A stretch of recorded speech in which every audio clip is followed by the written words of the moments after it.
የጠላት ወዳጅ፣ የንጹህ አዳፋ፣ የዘፋኝ ዘማሪ፣ የትዕቢት ትህትና ለእያንዳንዱ ነገር ተጋሪዮሽም ሆነ ተጻራሪ እንዳለው የዚህ ግቢ ነዋሪ የሆነው የእስራኤል ሌላኛው ገጽ ሲሳይ ነው። ሲሳይ ሰላምተኛው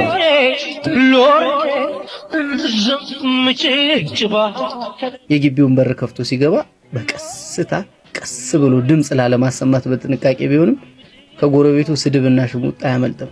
መጣ ደግሞ ይሄ ቆሌ ቢሾካካ ወይ ደና ሰውነት የለው ወይ ቆሌ የለው። አይ ስድቡን ከምንም ሳይቆም ፈራታ ባያለ ደናዋልሽ አሰገደች በማለት የእግዚአብሔር ሰላምታ ቢሰጣትም ደና በሆን ባሉን ደግሞ ምን አገባ ካንተ ማስመሰል ሰላምታ የዛ ሰይጣን ግልምጫ ሰላም አለው። ምንም መልስ ሳይሰጣት በዝምታ ወደ ቤቱ ይገባል። እስራኤል ቤቱ እንዳለ ዘንግታ የተናገረችው አሰገደች በሩን ከፍቶ ሲያፈጥባት መሬት ከፍታ ብትውጣት በወደደች ደናልክ ጌትዬ ይሄ ሾካካ ሸለመጥማጥ እኮ ነው ክፉ የሚያናግረኝ።